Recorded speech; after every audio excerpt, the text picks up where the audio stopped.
Hello and welcome to Race Car Fabrication and Restoration. I'm Ronnie Humphrey as always. Thanks for joining me today. Well, we're back from our 8-day trip for work. It is early Saturday morning. We got a lot of activity in the shop today, so stay tuned. Let's see what we can get done.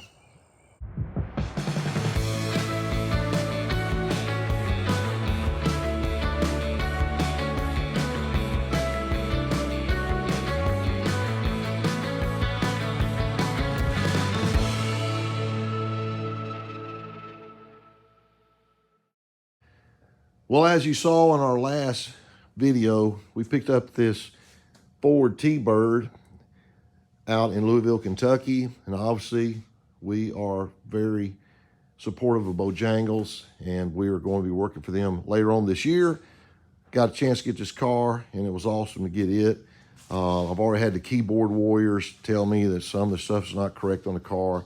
I don't really care about that. I do know it is a Kelly Yarborough car. I do know the car was wrecked up at Pocono or somewhere, and they had to replace the nose and stuff. It got put in the tire barrier. But anyway, we're going to try to get it running today and try to drive it and see how that goes. Oh, Doug, my buddy over here, he's got his motor back for his 64, and they installed it while we were gone.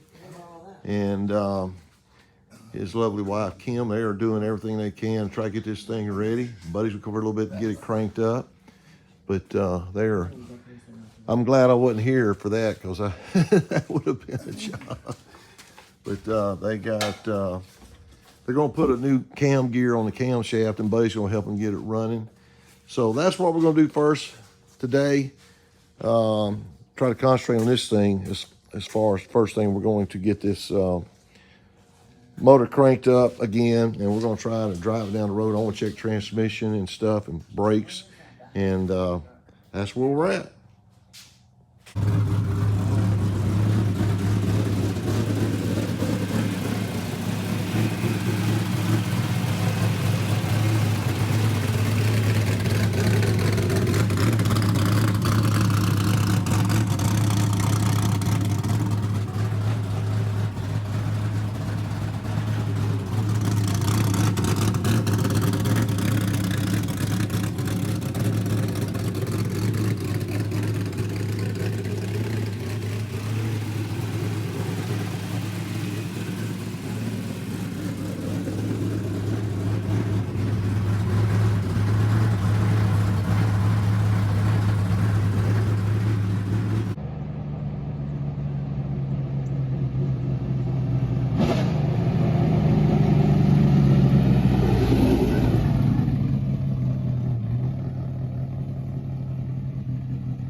Well, the good news is all of the transmission, clutch, and brakes and all works very well. I have got to lower this seat. I mean, must have been a short man that was driving it. I've got to lower it and move it back some.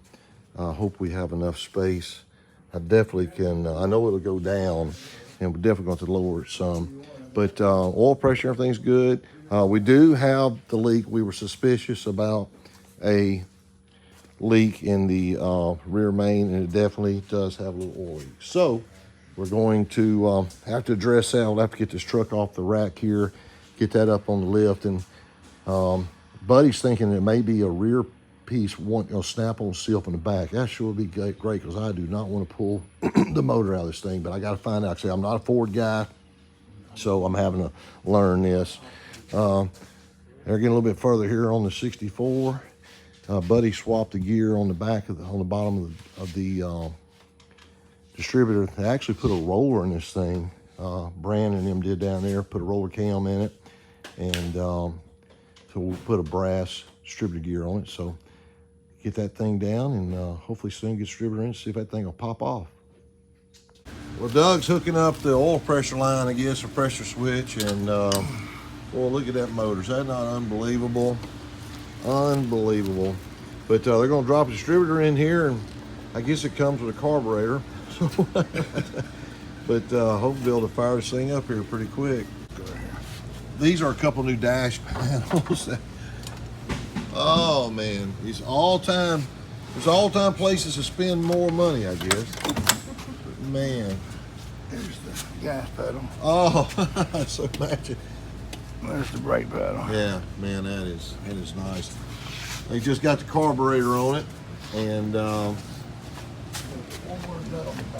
put drop the distributor in it. Get a little bit closer. On a previous episode, I showed you about how Doug had changed the A-arms, and this is what it does. The look you want is you want the camber on this thing, and that's but you want that camber to change on the front end, and that's the new hot setup. We've identified one major advantage of having a lowrider, especially when Buddy's working on it. He can get to it now. Now, I want to correct something I said a while ago. Mr. Kim was a major force in changing these lower control arms on this car. And I witnessed it, so she's telling the truth. So I should say Doug and Kim changed the A-arms. But anyway, that's really cool. All right, we're playing with this seat here. We decided to go ahead and try to lower it. And you see we got plenty of adjustments down here to lower the seat. And the good news is I can see there's a couple different holes here. Actually take the light off, actually help. It looks like we can lower it a good bit, maybe an inch or so. That'll be a lot. So I think we'll be able to not use these holes here and get it up down a little bit lower. So it's really hard to get to everything, but we're going to take his back brace off next and go with that.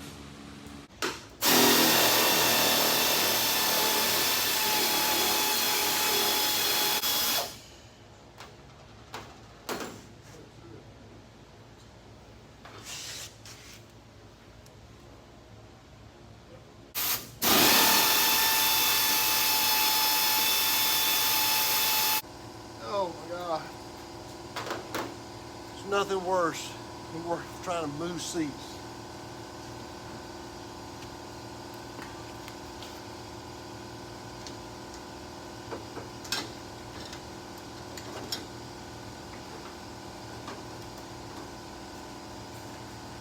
There it is.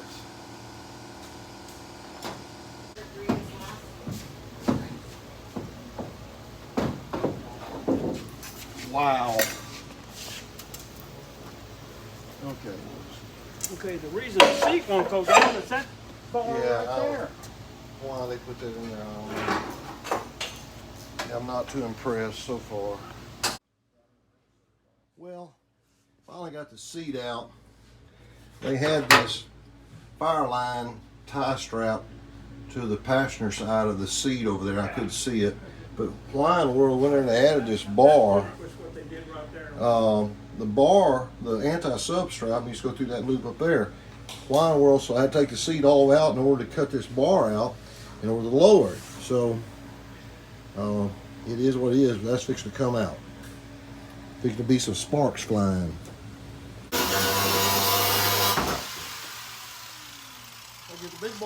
My little cutoff wheel wouldn't quite do it, so we got the big boy out and got this thing out. And tell you what, I'm not too impressed with some of the works I found. They had the back of the seat mounts held in with a 2 3/8 bolts, which that's good. The front were 5/16, but yet on the sub, I got a 7/16 bolt on the sub strap. So I don't know. I guess just grab whatever you had, but not very consistent. Okay, the time has come for the hopeful. Well, we'll see what happens. Go ahead.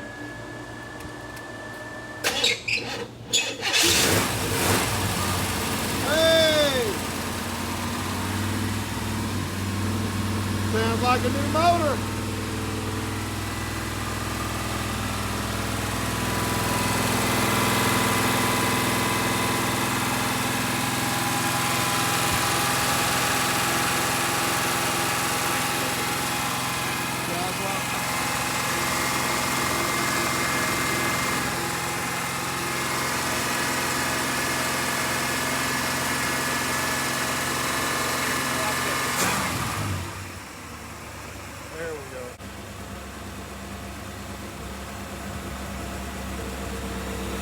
You got a timing light you want to put on it? Yeah, or? yeah, Okay. I got it.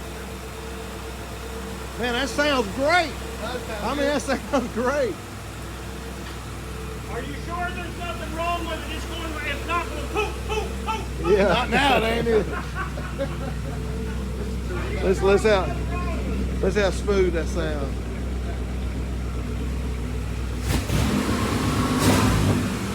Oh man.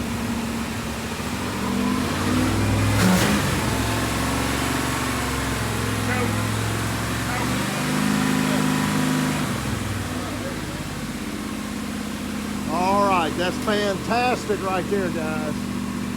Put the timing line on it and she'll be ready. Man, it works.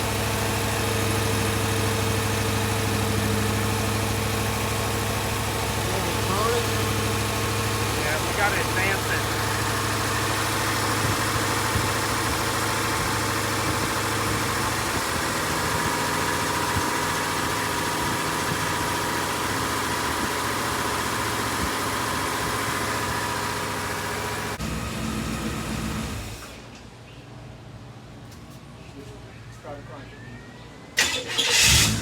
Wow.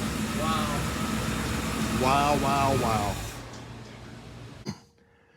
All right, now that all the excitement is gone, everything's cleaned up, 64 Chevrolet is running, I decided to go ahead and work on this seat before I called it a day, and got it mounted back in. It's just loosely mounted. But you can see how far we moved it back, about probably a good 2.5 inches.